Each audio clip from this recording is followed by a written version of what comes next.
नमस्कार, आप देख रहे हैं live 24 Bihar news digital channel.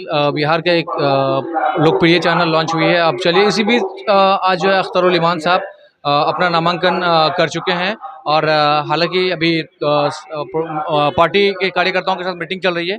इसी में फुलवारी शरीफ पटना से आई हुई हैं जो महिला है और हालांकि माई बाप के पार्टी में थी।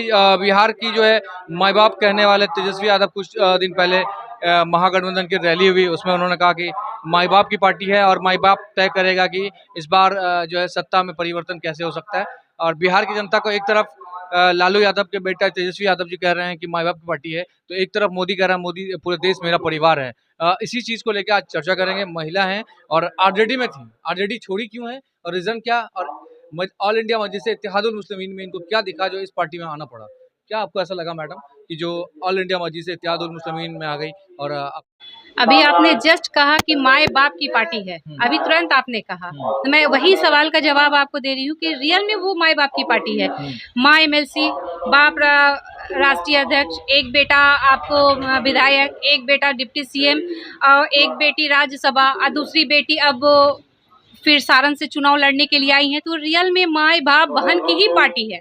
नहीं, वो उनका कहने का उदाहरण था स्टेज से कि एक जनता माई बाप है। ना ना ना ना ना, जनता माई बाप नहीं है, उनका घर माई बाप है, 10 नंबर आवास उनका माई बाप है, जनता नहीं। जनता बेवकूफ है। और वो माई बाप लेके जब माई समीकरण चल रहा था तो अब बाप कहाँ से आ गया?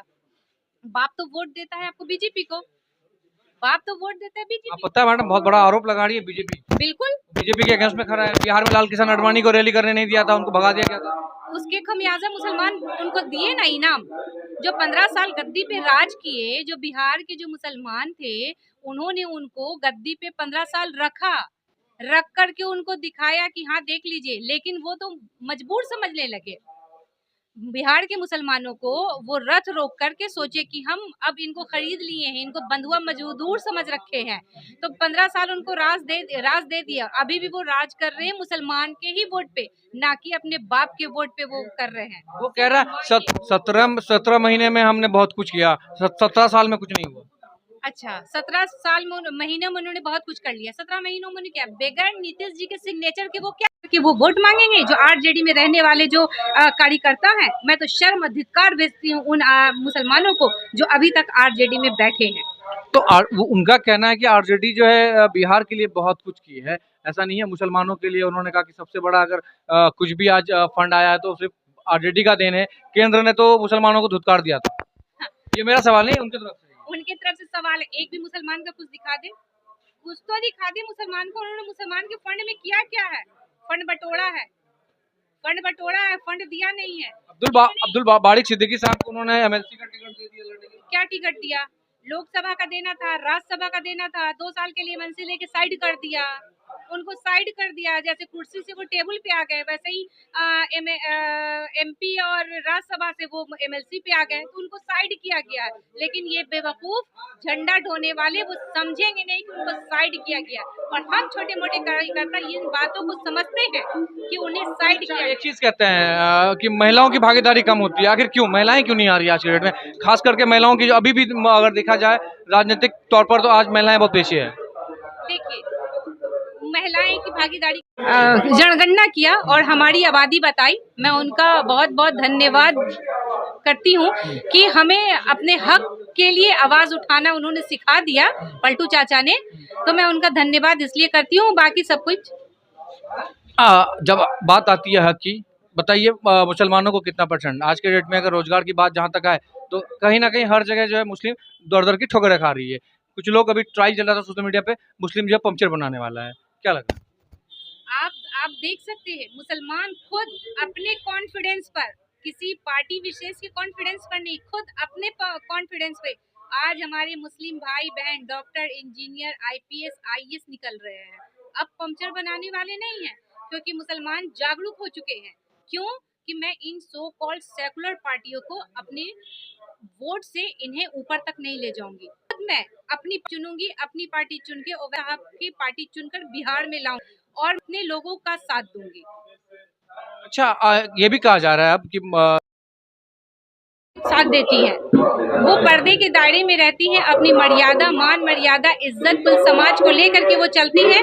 और जब इलेक्शन का टाइम होता है तो वो बढ़ चढ़ करके अपनी किसी भी पार्टी में किसी भी इसको वो वोट दे करके फुल बहुमत से जिताती है। और मैं वादा करती हूँ इस सीमांचल की धरती पर कि मैं बिहार की मुस्लिम बुशरा सहानी सीमांचल की धरती पे आई हूँ। आदि आबादी को मैं पूरे बिहार के कोने कोने से जोड़ करके इस पार्टी को फुल मजबूत, मतलब महिलाओं को अब फ्रंट पे लाने का आप काम करेंगे? बिल्कुल, मैं वादा की ना अभी आपके मीडिया के चैनल से मैं ये वादा करती हूँ कि मैं बिहार की महिलाओं को, मुस्लिम महिलाओं को मैं जोड़ूंगी अब इससे और कहूंगी कि अपनी हक और हुकूक की बात और आवाज उठाइए। बहुत बहुत कीमती समय देने के लिए आपने वक्त दिया मुझे। आप थोड़ा सा इंट्रोडक्शन बता दीजिए, आप आई कहाँ से, क्या कैसे इसको ज्वाइन किया आपने?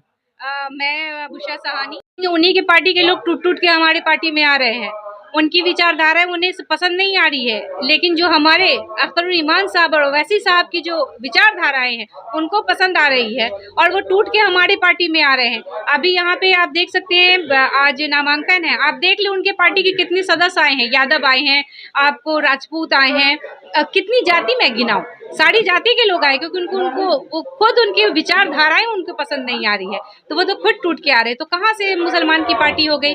ये तो सारे लोगों की पार्टी है। जो ये बोलते हैं कि बी टीम है, बी टीम है, बी टीम तो वो खुद है। अभी आप देख सकते हैं कि उन्होंने जो टिकट का बंटवारा किया है, ऐसे ऐसे सीट से ऐसे ऐसे लोगों को उन्होंने टिकट दिया है, जो सीट जो आरएसएस के बंधे हुए आरएसएस के लोग हैं उन लोगों को लालू यादव ने टिकट दिया है। तो मुसलमान कब तक बेवकूफ बनेंगे? उन आरएसएस का जूता भी खाते हैं, उन आरएसएस का गाली गलौज भी खाते हैं, जो हमारे नबी पाक सल्लल्लाहु अलैहि वसल्लम को आरएसएस वाले गाली देते हैं, उन आरएसएस के लिए जाकर के वो भीख मांगेंगे वोट का। उन अल्पसंख्यक कुछ के सर्टिफिकेट, उनका कहना हमने रोजगार दिया, रोजगार के लिए उकसाया। अगर वो खुद को ये समझ रहे हैं तो उनको प्रचार करने की जरूरत नहीं थी। वो अपना प्रचार कर रहे कि 17 महीनों में मैंने ये किया, 17 महीनों में जब आपने किया तो दुनिया जानता है, तो उसमें प्रचार करने की आपको क्या जरूरत है?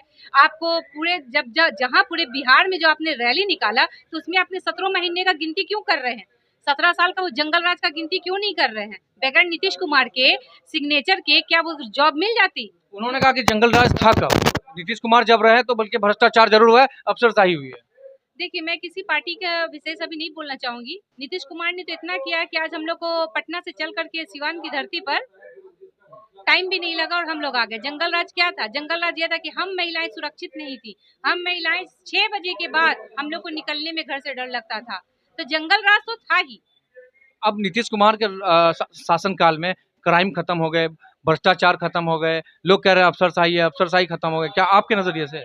देखिए, नीतीश कुमार तो खैर पलटू चाहता है, उनके बारे में तो बात ही मत कीजिए। उन तो बिन पेंदी की वो लोटा है, कहाँ जाएंगे लुढ़क जाएंगे और कहाँ नहीं जाएंगे उनका तो कोई गारंटी नहीं है। पार्टी में बहुत घुटन महसूस हो रही थी, क्योंकि जो शहाबुद्दीन साहब का नहीं हुआ, जो आपको मुसलमान ही का नहीं हुआ, उसके पार्टी में रहने से बेहतर है कि मैं अपने अवाम, अपने लोगों के साथ रह के अपने हक और हुकूक के लिए आवाज उठाऊं, हक और हुकूक के लिए आवाज उठाऊं, आवाज बुलंद करूं। चलिए, बहुत बहुत शुक्रिया। बुशरा रानी थी, इनका कहना था कि जो देश की हालत है और मौजूदा हालत को देखते हुए लोगों ने जो मन बनाया है, इसको लेकर के इनकी जो बातें थी उन्होंने बेबाकी से रखा है। Live 24 न्यूज़ के लिए किशनगंज से संवाददाता मिन्हाज।